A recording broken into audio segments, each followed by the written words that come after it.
Saya melihat suatu hal yang menarik, yaitu Trump terpilih sebagai presiden. Ya, ini akan sedikit menurut saya mengubah pola daripada war lose-lose. Karena sebelumnya Biden itu terlalu emosional. Dia men-trap teman-temannya yang Eropa. Sekarang yang paling menderita yang Eropa, Pak. Gas segala macam paling susah adalah Eropa. Nah, Amerika ada kepentingan. Kalau perang dan lain-lain, bagaimana mereka mengejar target 2%. Gak mungkin, kecuali dia kompromi bisa dinaikkan. Sekarang terbukti, anomali kan, Fed sudah menurunkan suku bunga, tetapi kita lihat Treasury Bills naik 70 basis Pak.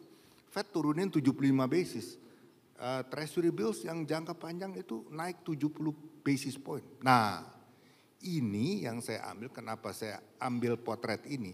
Karena kalau kita lihat di negara kita, sudah terjadi yang sama Pak.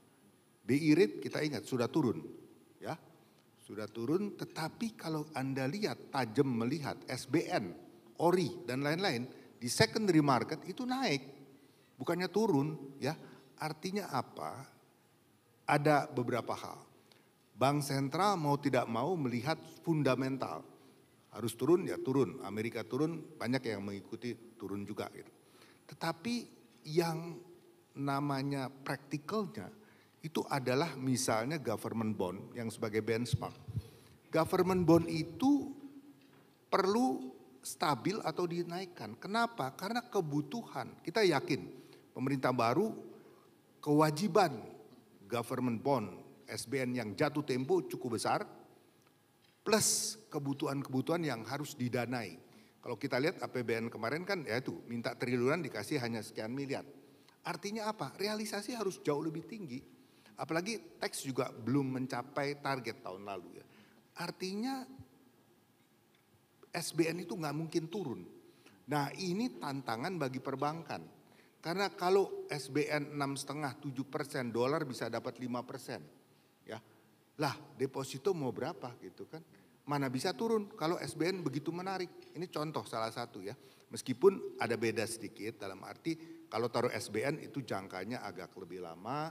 Kalau mendadak butuh duit, jual SBN tergantung, bisa untung bisa rugi, harga kan bisa fluktuasi gitu Pak ya. Kalau deposito tabungan itu lebih liquid lah. Tapi tetap, karena apa? Bisnis juga secara umum sepi. Secara umum dapat saya katakan ya, tahun 20, 21, 22 sesudah Covid itu daya beli masyarakat terutama ekonomi yang strata di bawah itu lebih kuat dari saat ini. Kenapa? Ada beberapa hal. Pertama kalau kita lihat ya, bahwa dulu ada bantuan-bantuan sosial. Kalau Bapak masih ingat sesudah Covid itu pemerintah menyediakan bansos-bansos yang lumayan. Itu menggelontor ke bawah. Kedua, e-commerce. Kita nggak sadar e-commerce itu 1 tahun bisa menggelontorkan dana 100 triliun. Which is bukan dana yang sedikit. Dan ini bakar duit.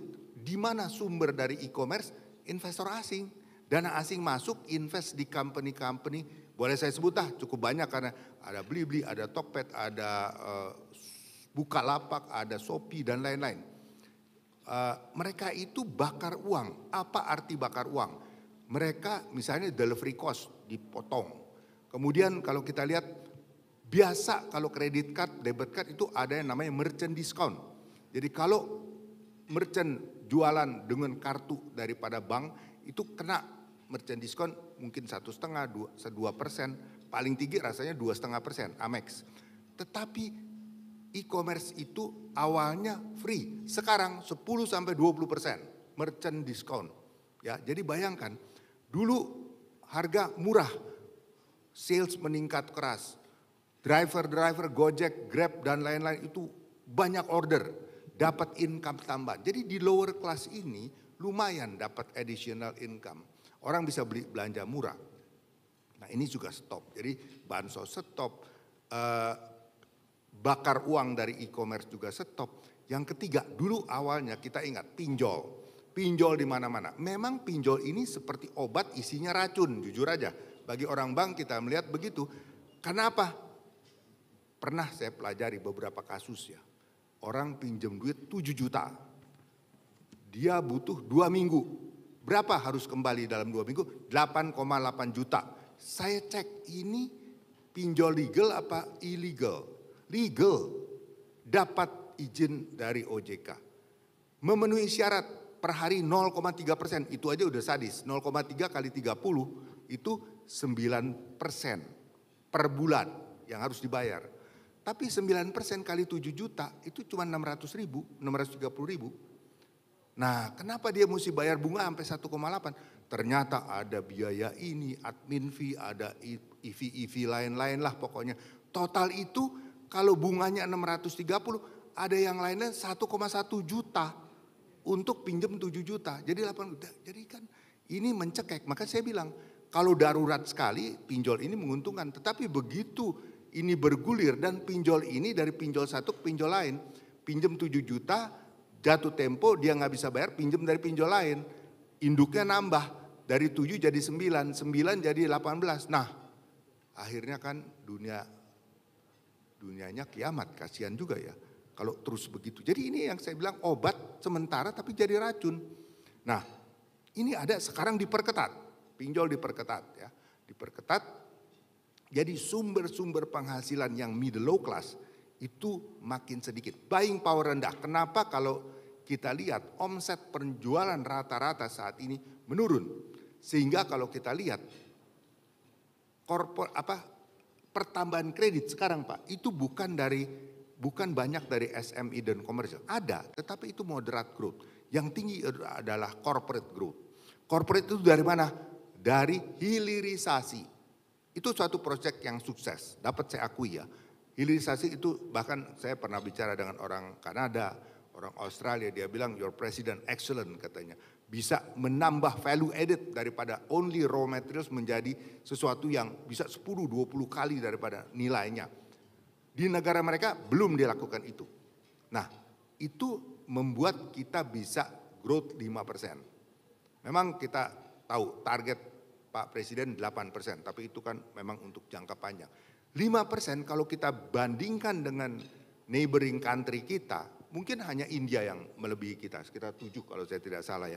Cina pun sebenarnya officially mereka katakan hanya 4%, tapi official, tapi enggak official kalau tanya sama orang-orang di sana, dia bilang paling 3,2 the real growth. Ya, jadi itu sudah di cosmeticking katanya 4%. Jadi memang kita sebenarnya better among the worst kalau dilihat surrounding country kita. Nah tetapi, ada tetapi juga. Kalau kita lihat GDP growth itu perlu penyebaran income. Kalau GDP itu berkembang dari industri-industri yang banyak, maka ini akan generate suatu ekonomi yang luar biasa. Kenapa? Kalau ini terjadi di berbagai manufacturing, maka pekerja bertambah. Kemudian ada main agent, ada sub agent, ada retail. Ini down to earth menghasilkan akselerasi buying untuk masyarakat. Nah agak beda dengan hilirisasi. Bukan saya katakan hilirisasi jelek, tetapi dampaknya beda Pak. Kalau hilirisasi itu yang menghasilkan siapa? Big corporate. Big corporate dan kalau kita lihat di pertambangan dibandingkan dengan secara umum manufacturing ya. Maka pertambangan itu relatif enggak terlalu banyak, bukan tidak banyak ya, enggak terlalu banyak. CPO juga demikian ya. Jadi distribusi income untuk lower segment itu lebih kurang daripada dulu. Ya, ini yang menyebabkan kita harus concern Pak. Bagus bahwa kita punya hilirisasi ini, punya pertambangan, punya CPO yang luar biasa. Kalau tidak ada itu, waduh kita lebih menderita. Mungkin GDP kita cuma 3% growth-nya Pak ya. Jadi ini hal yang positif. Tetapi tetap harus kita lihat yang paling penting di samping GDP absolute growth-nya juga penyebaran untuk mengurangi Gini Index. Ya, ini yang mungkin masih kurang. Jadi kita harapkan tahun depan salah satu program yang cukup salut adalah program untuk memberikan makan siang gratis. Karena kita membayangkan berapa banyak masyarakat yang akan mendapatkan itu, berapa banyak produsen-produsen harus UMKM yang harus bekerja menyiapkan ini. Karena tidak bisa makan siang ini tidak bisa dipusatkan ya, harus distribusi. Karena kalau dipusatkan bagaimana nggak kebayang ya, bikin makanannya harus itu kan jangan sampai dingin ya, datang harus hangat ya. Nah jadi ini pasti ada desentralisasi dan ini bisa menambah perputaran bisnis di golongan UMKM. Ini yang saya pikir salah satu Pak ya, penggerak untuk UMKM ke depan. Kita harapkan proyek ini bisa berhasil. Dan dengan itu kita harapkan bahwa kita ya tetap harus yakin bahwa 2025 tetap adalah tahun yang positif. Paling tidak kita lebih baik daripada negara-negara tetangga kita.